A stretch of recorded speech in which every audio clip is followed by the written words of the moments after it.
Assalamualaikum warahmatullahi wabarakatuh.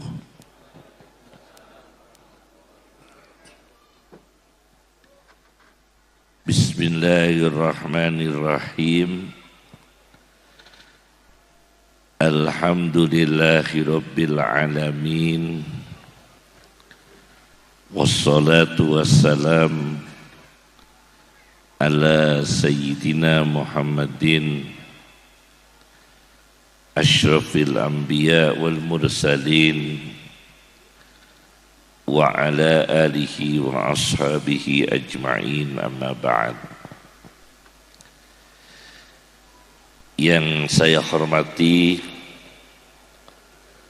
para habaib, para sadah, para kiai, para ulama,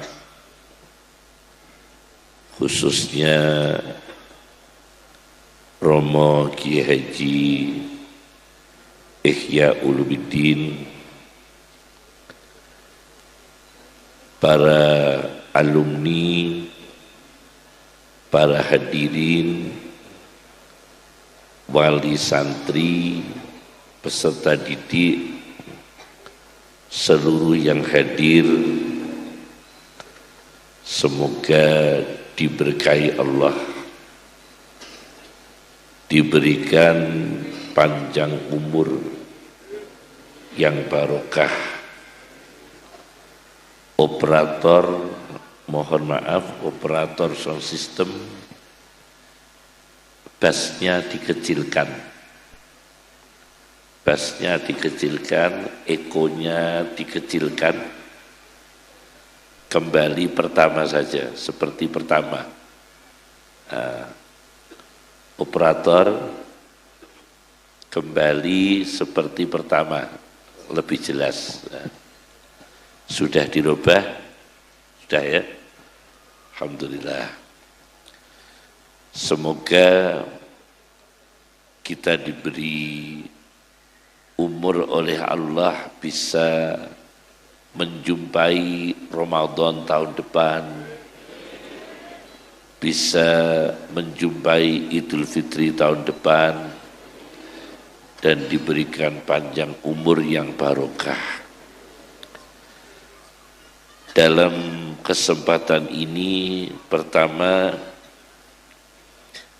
kami sampaikan ada satu riwayat hadis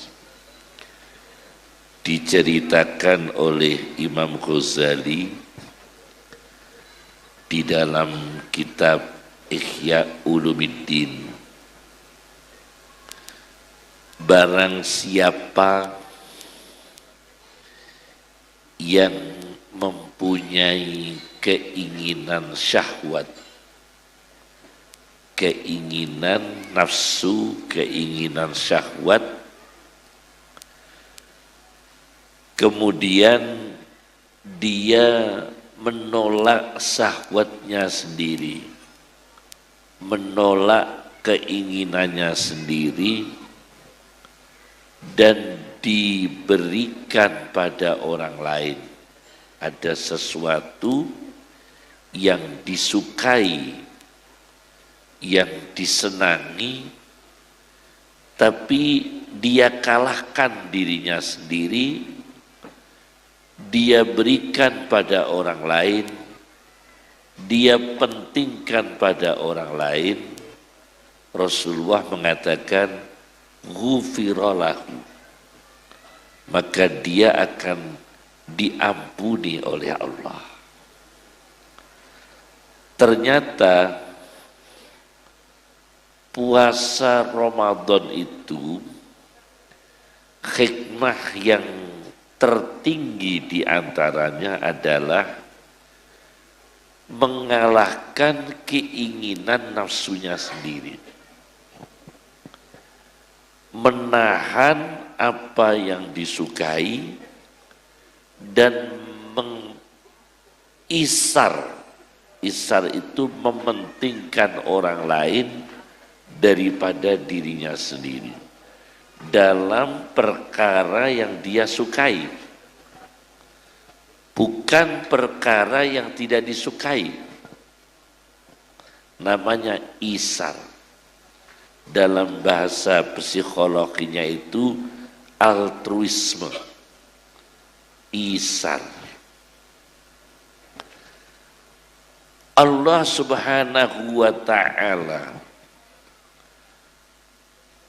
dalam Al-Quran kata-kata tattaqun kalian bertakwa sebanyak 19 kali.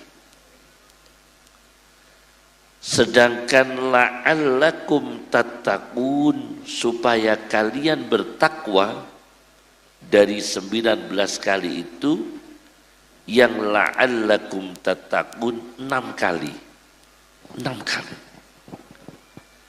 Ternyata 6 kali itu ibadah, Quran, kitab suci, puasa diantaranya. Pertama, ya ayyuhan nasu budu rabbakumul ladzi khalaqakum walladzina min qablikum la'allakum tattaqun. Wahai segenap manusia, beribadahlah kepada Tuhanmu yang menciptakan kamu dan orang-orang sebelum kamu, semoga supaya kamu sekalian bertakwa. Di sini ada kata ubudu, beribadah, dan ditutup dengan la'allakum tattaqun.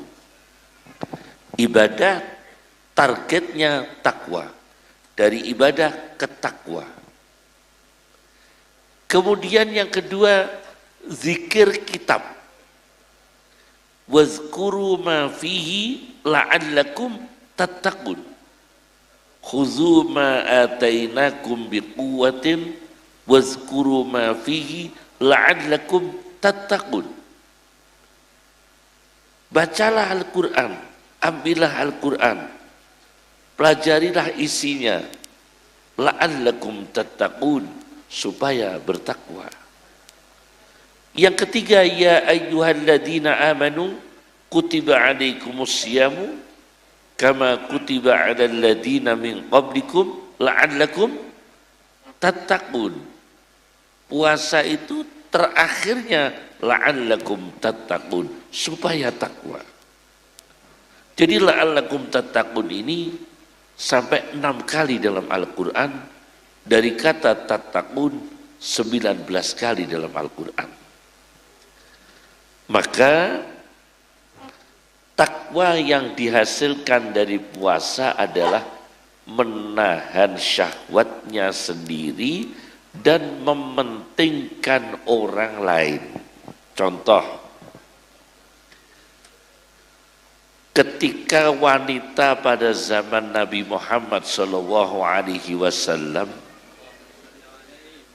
diseru untuk bersedekah, spontan wanita pada zaman Nabi ketika diperintahkan sedekah, spontan gelangnya dilepas, anting-antingnya dilepas, spontan. Nah coba misalnya sekarang, supaya kalian bersedekah, bisa gak melepas HP-nya? Belum tentu bisa. Itu kalau zaman Rasulullah bisa. La'allakum tattaqun itu pada zaman Nabi itu mengalahkan apa yang disenangi. Perempuan itu seneng gelang, seneng anting-anting, seneng kalung. Pada zaman Nabi disuruh untuk sedekah, refleks, dilepas anting-antingnya, dilepas kalungnya, dilepas gelangnya. Itu namanya la'allakum tattaqun, mengalahkan nafsunya sendiri. Dan itu hasil puasa tertinggi, termasuk hasil ibadah puasa yang tertinggi, menahan dirinya sendiri untuk orang lain. Maka lahirlah istilah isar. wa yu'siruna ala anfusihim walau kana bihim khasassah, yaitu mementingkan orang lain mengalahkan dirinya sendiri meskipun dirinya sendiri sangat membutuhkan.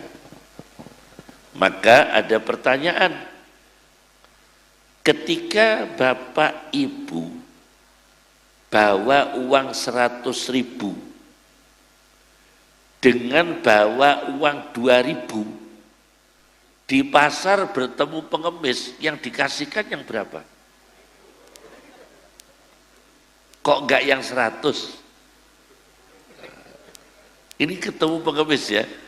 Ketika bapak ibu bawa uang 2.000 itu bisa ngasih pengemis. Tapi ketika membawa uang 100.000 malah nggak bisa ngasih pengemis. Nah ini belum isar, belum mengalahkan nafsunya sendiri. Mestinya tetap diberi. Saya pernah ketemu ke pengemis, nggak bawa uang kecil. Saya cerita, nyuwun sewu Pak, Bu, perempuan yang kata saya, kula mboten betul duit receh, kula susui Pak. Akhirnya disusui. Saya kasih uang 50.000 disusui. Ternyata pengemis juga bawa susuk juga. Susuk juga. Ini mestinya kita kasihkan semua. Namanya isar, mengalahkan dirinya sendiri. Itu ibadah tertinggi yang tidak semua orang bisa. Ada lagi Imam Ghazali ini cerita, isar mementingkan orang lain dalam pangan. Pertama pangan. Diceritakan Imam Ghazali, dan ini terkenal dalam kisah-kisah pada zaman Nabi Muhammad SAW, ada kepala kambing. Kepala kambing itu diberikan pada seseorang. Biasanya kalau kepala kambing itu dibakar, digulai ya. Ini orang yang nerima kepala kambing mikir, kalau saya makan, saya punya kenalan miskin, jarang makan kambing. Udahlah, saya kasihkan ke sahabat saya. Diberikan pada sahabatnya, orang kedua. Sahabatnya dikasih kepala kambing itu, ingat sahabatnya lagi, dikasihkan orang ketiga. Orang yang ketiga menerima kepala kambing itu dikasihkan orang lagi, keempat, sampai ketujuh kembali ke pertama.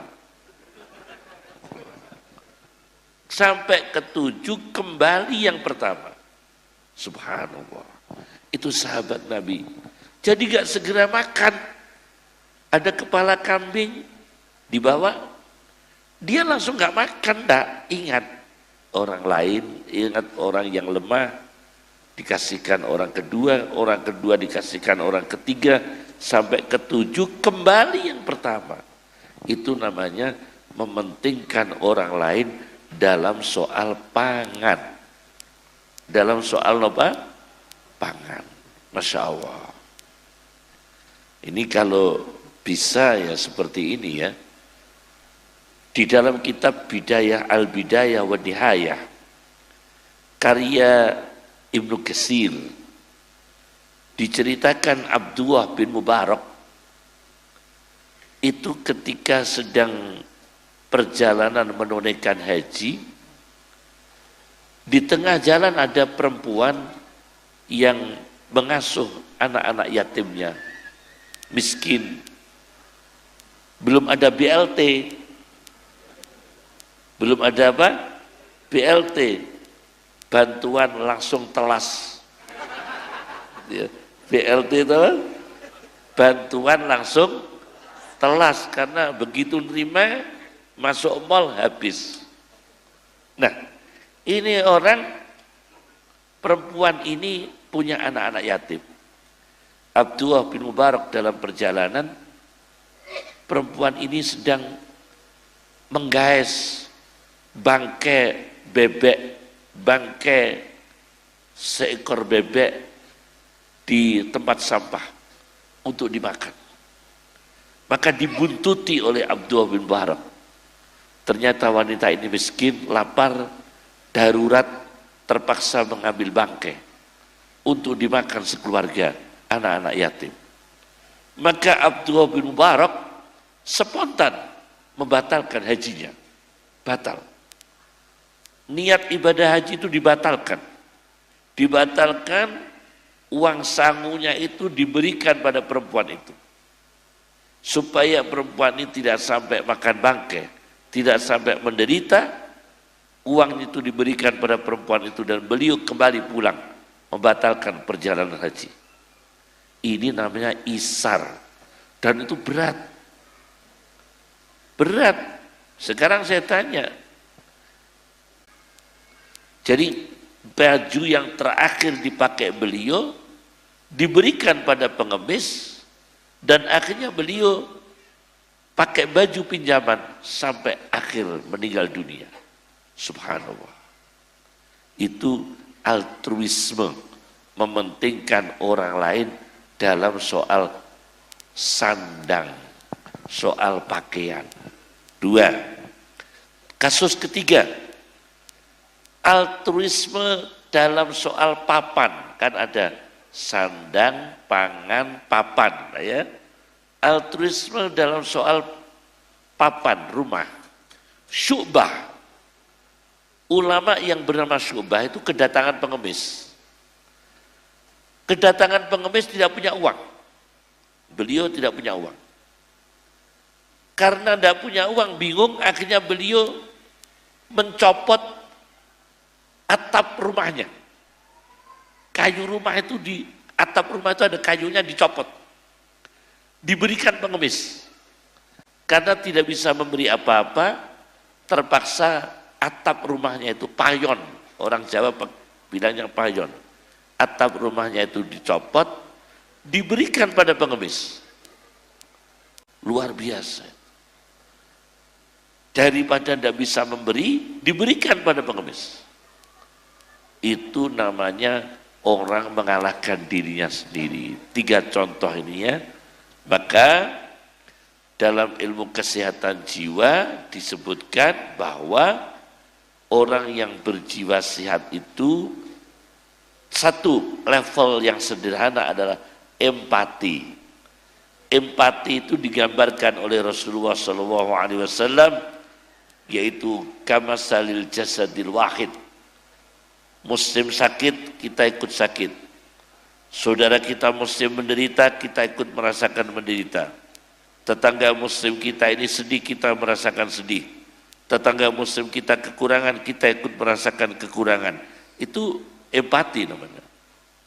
Tapi empati itu naik lagi sampai mengalahkan dirinya sendiri. Itu ihsan. Di atas empati itu ihsan. Nah, ternyata ada ihsan yang keempat, yaitu memilihkan orang lain dalam kedudukan. Dalam kedudukan maupun pangkat dan kehormatan. Kadang-kadang ada ustadz karena tidak ditunjuk khutbah, marah-marah pindah masjid. Ada ustadz tidak disuruh khutbah terus marah pindah masjid.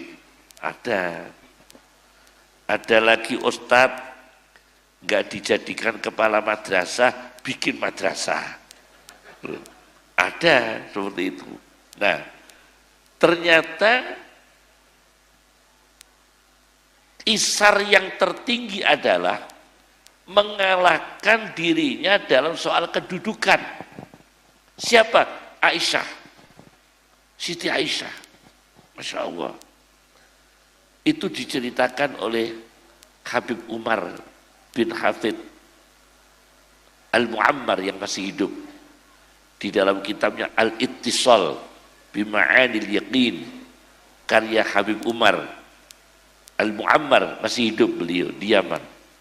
Itu diceritakan Siti Aisyah ketika Abu Bakar wafat, dimakamkan di sebelah makam Rasulullah. masih ada tempat satu kosong. Siti Aisyah kan punya hak. Ini kamar saya sendiri, rumah saya sendiri. Kalau Ahmad Albar ragunya kan rumah kita. Ini Aisyah, rumah saya sendiri, kamar saya sendiri. Aku pengen dikubur di sini, kata Aisyah dalam hatinya. Besok kalau saya meninggal dunia, semoga saya dikubur di sini bersama Rasulullah, bersama ayah saya Abu Bakar. Ternyata Umar bin Khattab mendahului, minta izin pada Aisyah. Minta izin pada Aisyah karena yang punya kamar kan Aisyah. Umar minta izin supaya dikubur di kamarnya Aisyah bersama Rasulullah. Ya sudah, Aisyah, ya sudah, nggak ada tempat bagi saya ini. Akhirnya dikuburlah Umar di situ, 3 orang, Rasulullah, Abu Bakar, Umar bin Khattab. Ternyata masih ada tempat satu, masih ada tempat, satu tempat. Jadi masih satu tempat. Maka Aisyah berharap, alhamdulillah masih ada satu tempat kosong. Rasulullah dimakamkan di kamar saya, Abu Bakar dimakamkan di kamar saya, Umar bin Khattab dimakamkan di kamar saya. Untung ada tempat satu. Tapi Aisyah berpikir, kalau saya dikubur di sini, maka yang terhormat hanya saya. Istri-istri Nabi yang lain tidak dikenal.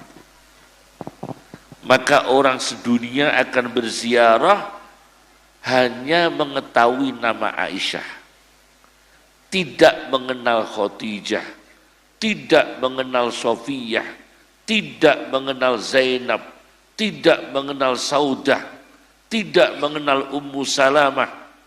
Nanti yang terhormat cuma saya sendiri. Jangan sampai yang terhormat cuma saya sendiri. Saya jangan dikubur di sini supaya saya tidak dihormati saya sendiri, tapi istri yang lain tidak dihormati. Kuburlah saya di makam Baqi bersama istri-istri yang lain. Subhanallah. Ini disebutkan oleh Habib Umar itu cahaya Aisyah yang luar biasa, yaitu kita jangan ingin setelah wafat itu ingin populer, sum'ah. Ada orang itu kepingin dikholi, so aku nikmati kholi yo. Kholi tekakno wong mremo sing akeh, lan tekakno apa iku hiburan-hiburan ben rame. Ini sama dengan bakul lontong. Bakul lontong itu ketemu saya di warung. Perempuan sepuh jual lontong. Ya, tanya saya, Gus, kula badhe sowan kiai Gus. Kiai ini apik, bagus, ganteng, koyok Gusti Allah. Nah ini. Saya kaget Pak, bakul lontong nih. Bisa ngomong begitu. Ini bakul lontong yang Masya Allah. Jadi dia awam. Dia awam. Saya makan lontong di warungnya, yang jual itu ibu-ibu yang nggak pakai kerudung, orang awam, nggak pakai jilbab, sambil ngulek cerita ke saya. Alhamdulillah Gus, kalau badhe sowan kiai, wonge apik, bagus, ganteng kaya Gusti Allah. Masya Allah. Iki jangan begitu.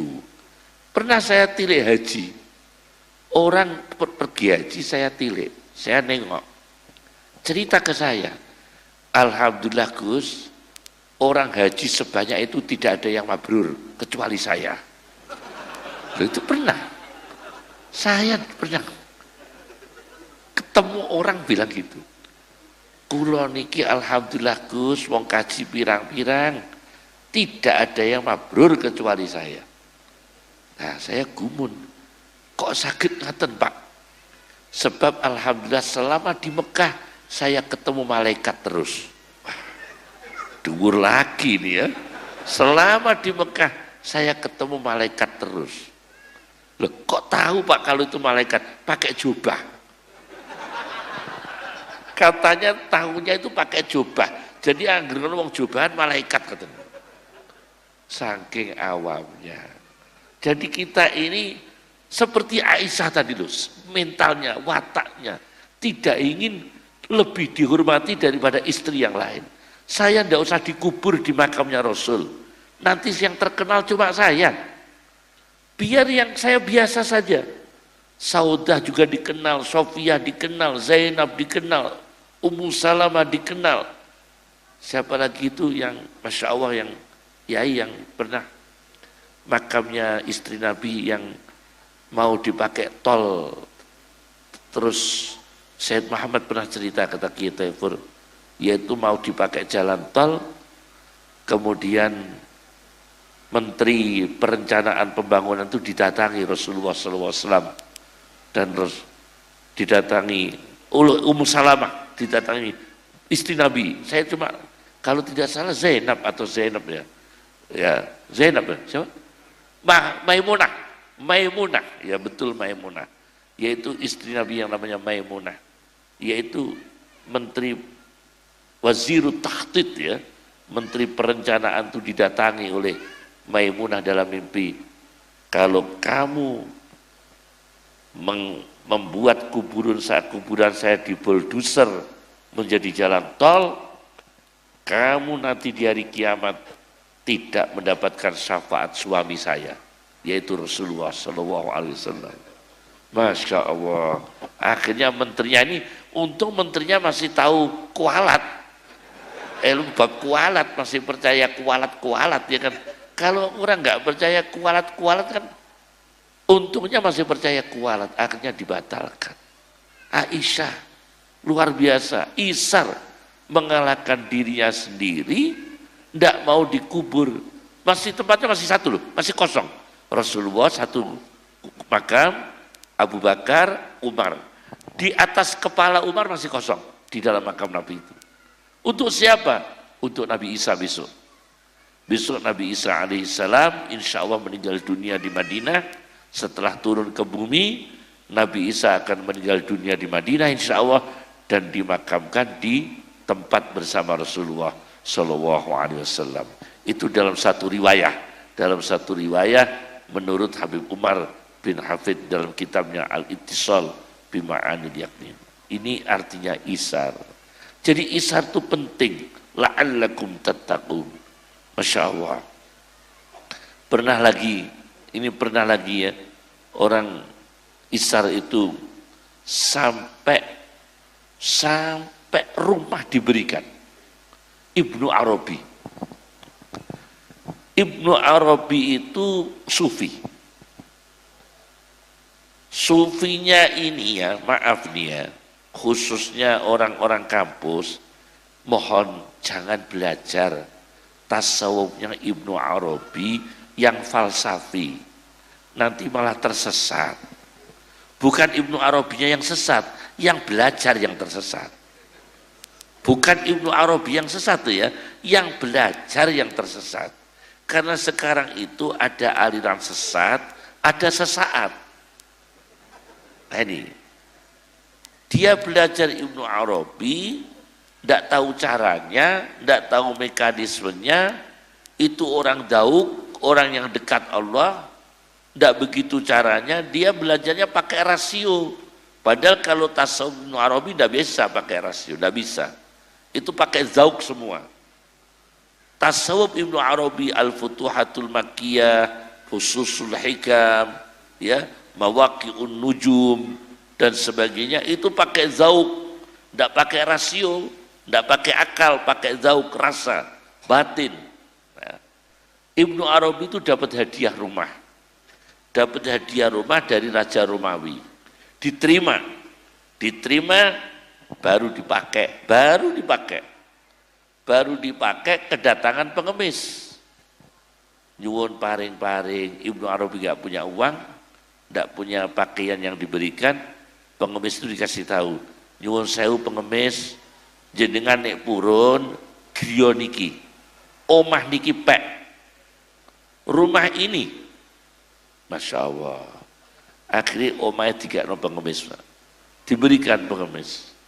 Itu namanya isar, memilihkan orang lain daripada dirinya sendiri. Inilah hikmah puasa. Maka halal bihalal itu bukan hanya saling memaafkan, ditingkatkan lagi, lebih mementingkan sesama muslim, orang lain sesama muslim daripada dirinya sendiri. Nyuwun sewu, ada ulama yang amalannya itu unik. Jadi kan lakoni gini ya. Senengane amalan niki bayari utange wong liya. Saged mboten niki. Niki wonten ulama kathah niku, ulama-ulama ageng. Bayari utange wong liya tapi mboten kandha wonge. Dadi sing ngutangi diparani, iku fulan diutang sampeyan nggih, nggih wis tak bayar aku. Kowe nek kepethuk wonge muni lunas. Wis ana sing bayari. Engko melih moro-moro koneh tak bayarane lunas. Wonten ulama termasuk Sufyan bin Uyainah, Abu Les bin Sa'ad Al-Misri. Amalan-amalan itu khusus nyauri utange wong liya. Saged mboten? Mugi-mugi saged nggih. Mugi-mugi saged. Tandane nek iso nyauri utange wong liya panjenengan cukup kados dikire wau beras akeh duwe akeh nggih. Niku berarti mungkin saged nyauri utange wong liya. Tapi aja terus utange wong liya dibayari, utange dhewe gak tau bayar. Niki dados niki utange wong liya dibayari niki, masyaallah. Niki termasuk isar, mementingkan orang lain. Ternyata banyak itu. Banyak. Nah niki wonten teng Yaman nyuwun sewu niki. Kula niki termasuk nyuwun sewu mboten kersa rokok, terus terang mawon kula niki. Rokok niku rokiin. Orang yang suka rokok itu memang bahasa Arabnya cukup bagus. Rokiin. Rokiin itu orang-orang yang ahli rokok. Nyuwun sewu niki. Nyuwun sewu. Cuma kula mboten remen rokok, kula terus terang mawon mboten remen rokok.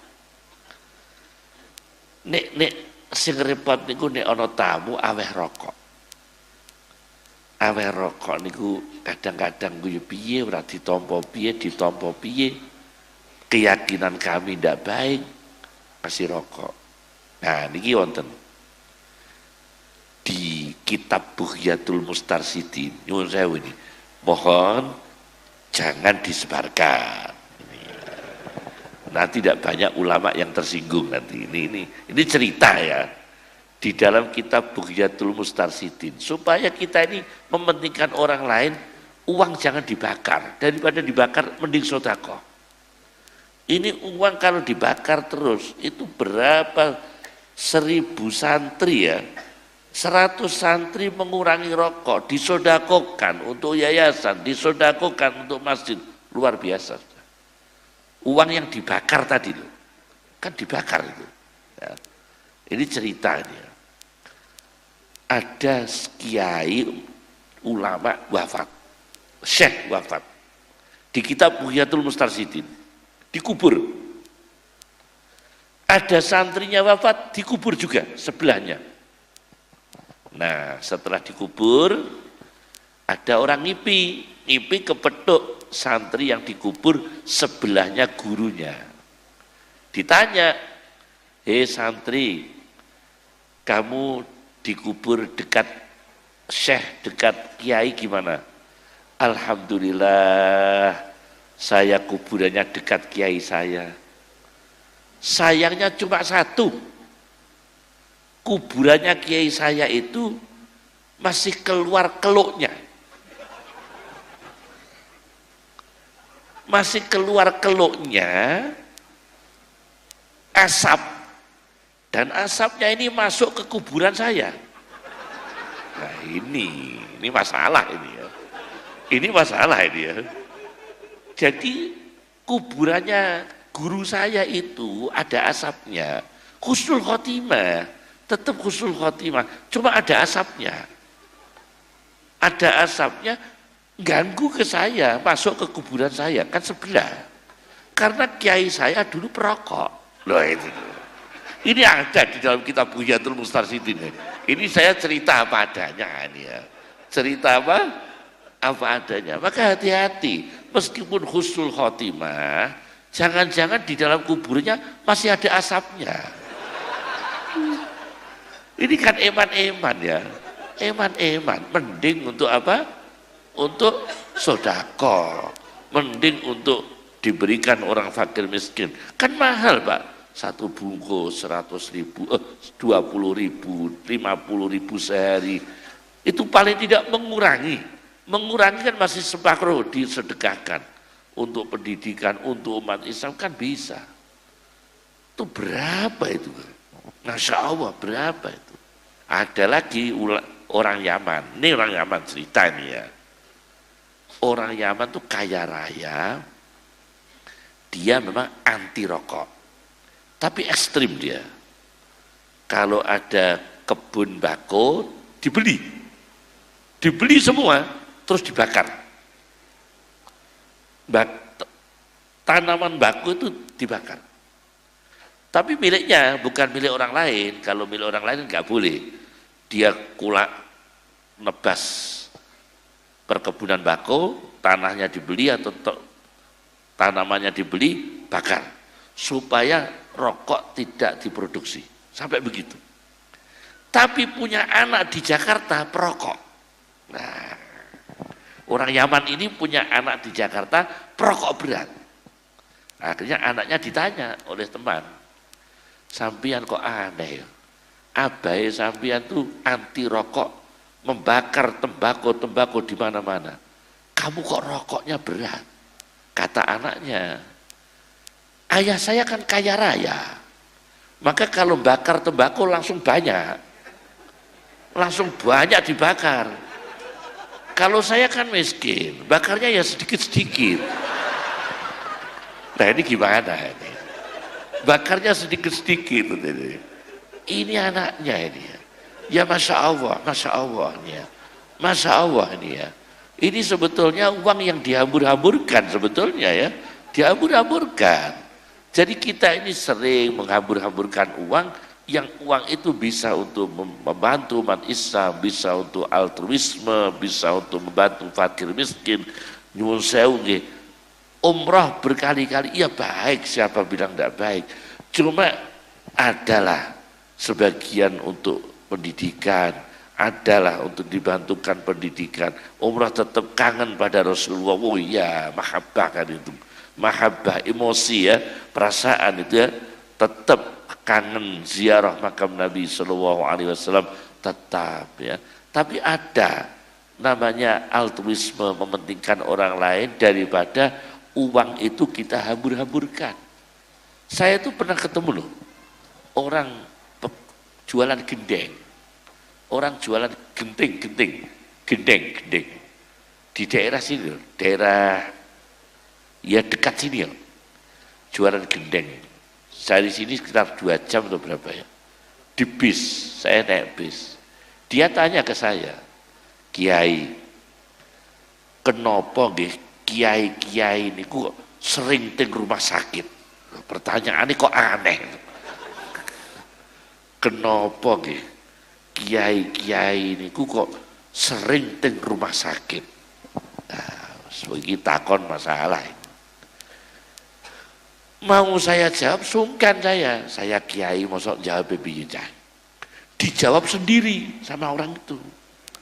Karena kiai nek mangan enak lali gak towo-towo. Lah iki karena gak isar katanya. Gak towo-towo karena kita makan enak gak pernah nawari orang, jadi penyakit katanya. Kata dia loh itu, bukan kata saya loh ya. Kata dia itu. Ini kata dia. Ini kan tetep saya sampai rumah tak ongan. Iya nek mangan gak towo-towo iku marakno penyakit apa piye. Nek mangan gak towo-towo itu marakno apa? Penyakit. Ternyata Nabi Ibrahim Masya Allah disebutkan dalam riwayat-riwayat Nabi Ibrahim itu tidak mau makan sebelum mencari orang lain diajak makan, sampai berjalan bermil-mil. Berjalan Nabi Ibrahim bermil-mil mencari orang yang diajak makan. Subhanallah. Ini orang dulu isar mementingkan orang lain daripada dirinya sendiri. Ada lagi yang terakhir, ini yang terakhir. Pidato jangan lama-lama, makruh. Kamu ini makruh ya. Ini isar yang terakhir. Ayah saya punya pengalaman sama Sayyid Alawi. Sayyid Alawi, abahnya Sayyid Muhammad. Abahnya Sayyid Muhammad itu Sayyid Alawi bin Abbas Al-Maliki. Ayah saya ikut ngaji Sahih Bukhari tahun 52. Sebelum ayah saya, Mbah Ali Maksum Krapyak, itu juga murid lama Sayyid Alawi. Mbah Ali Maksum cerita ke ayah saya ngaji ke Sayyid Alawi Al-Maliki. Nah, pas Sayyid Alawi Al-Maliki, ayahnya Sayyid Muhammad Al-Maliki, rawuh ke Madinah. Rawuh di Madinah, di Raudhah. Orang rebutan, salaman, hormat semua. Ulama-ulama, jamaah, orang berziarah, hormat semua. Dan banyak ulama yang mendampingi. Dan beliau yang paling dihormati di antara yang hadir. Nah, begitu beliau di Raudhah, beliau di barisan depan, belakangnya barisan, belakangnya ayah saya. Biasanya sisa minuman ulama itu kan diberikan ke orang lain, supaya orang lain dapat barokah. Ini jangan dipraktekkan. Ini yang praktekkan yang kira-kira pantas. Iki sisaku ombe pantas. Lah nek sampeyan kula kan sisaku ombe, wah gak pantas. Ini yang pantas kan ulama yang memang berkah ya. Nah, Sayyid Alawi setelah minum air, orang menunggu dikasih sisa air minumnya Sayyid Alawi. Mestinya sisa itu diberikan ke sebelah kanan, aturannya sebelah kanan. Tapi Sayyid Alawi gak sebelah kanan, kiri ndak, kanan ndak. Beliau menoleh ke belakang, belakangnya persis juga enggak. Beliau ke belakangnya lagi dikasihkan ayah saya, ndak tahu itu rahasia apa itu. Sisa air minumnya Sayyid Alawi diberikan ayah saya, padahal itu di belakangnya gang satu baris. Ayah saya minum dengan doa, saya masih ingat doanya itu. Bismillahirrahmanirrahim, bada'tul ilma, aku memulai ilmu, berkahnya Sayyid Alawi. Setelah itu ayah saya futuh, dibukakan Allah berbagai ilmu, berkah, barokahnya Sayyid Alawi Al-Maliki. Ini orang isar, artinya memilihkan tidak untuk sebelah kanannya, kan aneh ini, karena aturannya ke sebelah kanan atau yang lebih sepuh, Al-Akbar, tapi itu diberikan di belakangnya gang satu baris. Itu pernah dialami oleh ayah saya dari Sayyid Alawi bin Abbas Al-Maliki. Itu segenerasi Syekh Umar Hamdan, Syekh Ali Al-Maliki, dan sebagainya. Itu banyak ulama-ulama mengaji di sana. Masya Allah, beliau sangat luar biasa. Karena apa ya? Karena ilmu yang sangat mencukupi dan keikhlasan yang sangat tinggi, maka setiap ma kharaja minhu min qaulin au fi'lin, perilaku au nafasin, ucapan, nafas, pasti baik. Karena apa? Ada ruh ilmunya. Terakhir dari ceramah kami, terakhir. Jangan lama-lama, makruh. Ini cerita orang altruisme, mementingkan orang lain tapi ini mementingkan jamaah. Diceritakan dalam kitab Husnul Uswah. Husnul Uswah. Ada mudin. Mudin itu kalau di sini apa mudin? Mudin itu orang yang memandikan mayit. Mudin. Ada mudin itu sumpah. Saya berjanji kepada Allah tidak mau mandikan mayit kecuali ahli sunnah wal jamaah. Mudin. Saya mau mandikan mayit khusus ahli sunnah wal jamaah. Sehingga ahli sunnah gak tak dusi. Mudinnya bilang gitu. Sing tak dusi khusus ahli sunnah wal jamaah. Beliau hidup di Iran. Di daerah Dailam. Nah, suatu ketika beliau diketok pintu, Mbah Mudin, niki wonten tiang pecah. Dalamnya pundi? Dailam. Dailam itu pusatnya orang bukan ahli sunnah. Mudine bingung, Pak. Kula mboten purun, Pak. Kula niki khusus mudin ahli sunnah. Khusus mudin aswaja. Sing kula dusi khusus mayit ahli sunnah. Kalau mayitnya enggak ahli sunnah saya enggak mau. Akhirnya beliau dipaksa. Terus beliau datang ke sana. Begitu ketemu mayitnya sudah tergeletak mayitnya. Beliau enggak mau memandikan. Berpaling mau pulang. Begitu mau pulang, mayitnya bangun.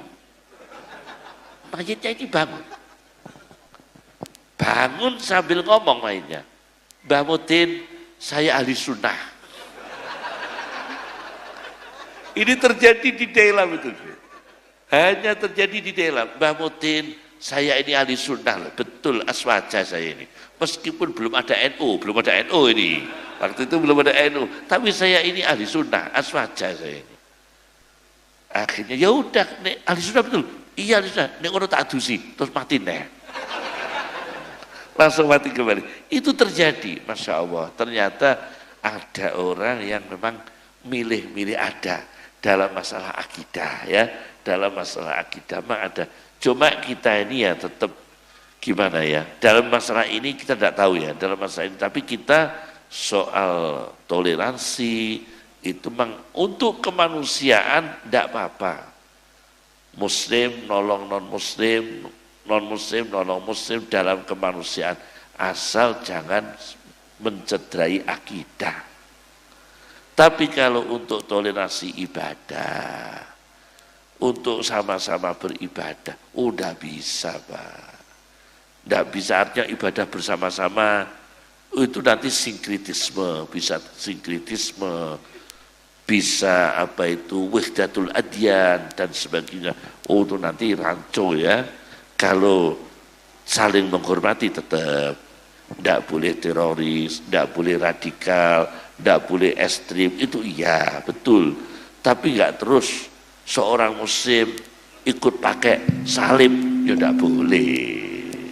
Tidak boleh muslim terus pakai salib, mementingkan orang lain daripada dirinya sendiri, terus muslimnya pakai kalungan salib. Oh, tidak boleh, tetap tidak boleh ini. Masya Allah, memang orang awam itu macam-macam, sangat macam-macam. Saya ketemu orang awam macam-macam itu, Masya Allah. Ada orang tuh apa ya? Ya saking awamnya disuruh khotbah, yai. Teng Lasem itu disuruh khotbah, tiangnya mboten kulino khotbah. Bingung. Akhirnya golek lagu Omai Rama. Lagunya Omai Rama, nada dan dakwah itu kan banyak. La ilaha illallah, tiada Tuhan selain Allah dan sebagainya. Disusun kuabih, ditulis kuabi lagunya Omai Rama, mulai awal khutbah sampai terakhir lagu Omai Rama semua. Itu pernah. Dan ini ya saking awamnya, saking apa? Awamnya.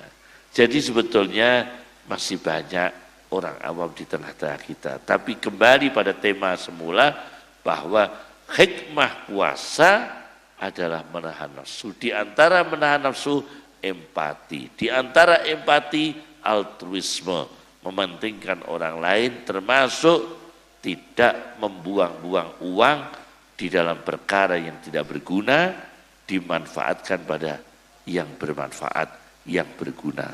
Contoh ini ya, Nyuwun sewu, ulama-ulama dulu, Masya Allah, ulama dulu itu. Memang ada ulama yang ngaji bayar itu ada. Imam Mubarid itu punya santri Az-Zajjaj yang punya tafsir Ma'anil Quran di Zajjaj. Al-Mubarid punya kitab Al-Kamil lil Mubarid. Jangan Mubarrad ya, Mubarid. Al-Kamil lil Mubarid. Itu punya murid Az-Zajjaj. Az-Zajjaj itu kerjanya di toko kaca. Maka disebut Zajjaj. Pekerja toko kaca. Sambil ngaji sambil kerja di toko kaca. Uang dari kerja di kaca itu bayari gurunya Syekh Al-Mubarid. Ngaji, semakin banyak ilmu yang diberikan, semakin banyak bayarnya. Itu pernah, namanya Syekh Mubarid. Pernah seperti itu. Masya Allah. Tapi ada lagi ini ulama ulama yang luar biasa karena mendermakan hidupnya untuk ilmu. Fatimah Al-Aina itu di Mesir. Itu wanita. Itu pengajar Al-Quran, sudah mati, sudah wafat, dikubur. Kalau ada santri ke situ ziarah, di kuburannya baca Quran keliru, masih diluruskan dari dalam kubur. Dan itu fakta itu. Jadi ada baca Quran di kuburnya Fatimah Al-Aina, itu keliru. Di dalam kuburnya itu ada suara. Mocomu keliru, yang bener gini. Kurang idgham, kurang idhar, kurang iklab. Nek sampeyan kula ya Melayu. Itu Fatimah Al-Aina. Jadi demi ilmu sampai begitu ya. Demi ilmu sampai begitu. Terakhir dari kami, terakhir terus pokoknya ini ya. Terakhir dari kami tutup hadis Nabi Sallallahu Alaihi Wasallam bahwa kita ini halal bihalal, persatuan, kerukunan, ukhuwah Islamiyah, ukhuwah imaniyah itu ditingkatkan sampai pada derajat altruisme, mementingkan orang lain daripada dirinya sendiri.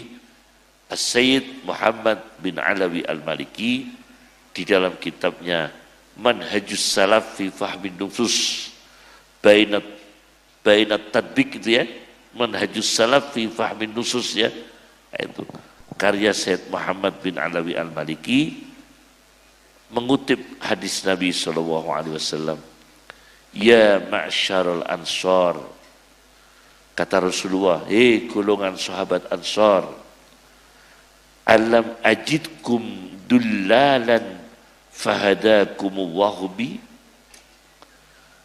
bukankah aku menemukan kalian tersesat dulunya wahai sahabat Ansar, tapi alhamdulillah kalian diberi hidayah karena aku. Fahadakumullahu bi wa kuntum mutafarriquna fa'allafakumullahu bi, dan kalian dulu cerai-berai, dan kalian dulu permusuhan, dan kalian dulu berpisah-pisah. Fa'allafakumullahu bi, kalian dipersatukan Allah karena aku Rasulullah. Fa'allafakumullahu bi, kalian dulu cerai-berai, kalian dulu antagonis, kalian dulu saling bertikai, kalian dulu saling konflik, tapi sekarang disatukan Allah karena aku. Wa'alatan fa'akhnakumullahu bi, kalian dulu miskin, kalian dulu fakir, sekarang diberi Allah kecukupan, diberi Allah kekayaan karena barokahku. Itu kata Rasulullah Sallallahu Alaihi Wasallam. Jadi kita bersyukur diberi Allah hidayah karena Rasulullah, Diberi Allah rukun bersatu karena Rasulullah. Diberi Allah kecukupan rezeki, kaya rezeki karena barokahnya Rasulullah sallallahu alaihi wasallam. Maka sahabat menyambut kata-kata Nabi itu. Maka para sahabat Ansar menyambut sabda Nabi itu dengan ungkapan Allahu wa rasuluhu amannu, Allahu wa rasuluhu amannu. Allah dan Rasulnya sangat dermawan, sangat membawa anugerah. Allahu wa rasuluhu amannu. Inilah yang bisa saya sampaikan. Semoga barokah dan semoga bermanfaat. Para ustadz, para kiai semua diberi kesehatan. Doakan semua kiai, semua bunyai. Kita bersyukur di Indonesia ini masih banyak orang seneng ngaji. Banyak orang seneng ngaji itu tidak kayak di Indonesia. Seneng. Bahkan saya itu pernah pengajian di satu tempat. Orangnya punya mobil. Biasanya mobil itu kan ditulisi sholawat. Allahumma sholli ala Muhammad. Lah niku mboten Kiai Ihya. Ustaz Ihya niki wonten mobil mboten ditulisi sholawat. Marortu bi Zaidin. Terus wonten tiyang sugih gadah mobil dikinten marortu bi Zaidin niku donga. Mobilnya ditulisi marortu bi Zaidin. Mboten Allahumma sholli ala Muhammad, mboten malah mobilnya ditulisi marortu bi Zaidin. Saya pernah pergi di Semarang, WC ditulisi Umar bin Khattab, Umar bin Khattab, Umar bin Khattab, WC. Oh, aku yo kaget, WC kok ditulisi apa? Umar bin Khattab, Umar bin Khattab. Ternyata dia keyakinan Umar bin Khattab itu ditakuti setan. Dan WC itu gon setan, maka WC-nya ditulisi Umar bin Khattab, Umar bin Khattab. Waduh lah ini caranya, ya apa ini? Ini aneh dia. Dan saya melihat langsung di Semarang, kok WC kok Umar bin Khattab, jeding Umar bin Khattab. Saya ruang tamu gak Umar bin Khattab, dikira ruang tamu gak ada setan itu. Saya ditulis ini aku namung WC, jeding Umar bin Khattab, Umar bin Khattab. Ternyata punya anggapan, kalau memang iya Umar bin Khattab kan sahabat yang ditakuti setan. Lah WC itu tempatnya setan. Jadi dikai Umar bin Khattab. Nek ngono mosok terus tempat diskotik dikai Umar bin Khattab, Umar bin Khattab. Jadi masalah nanti ya, jadi masalah nanti ya. Cukup sekian, semoga barokah manfaat, diberi kesehatan semua, panjang umur semua. Allahumma barik lana fi ma a'tait, Allahumma aqdina bil ilmi, wassajinna bil hilmi, wa akrimna bit taqwa, wa jammilna bil afiyah. Subhanaka Allahumma bihamdika asyhadu an la ilaha illa anta nastaghfiruka wa natubu ilaik wa akhiru da'wana anil hamdulillahi rabbil alamin. Assalamualaikum warahmatullahi wabarakatuh.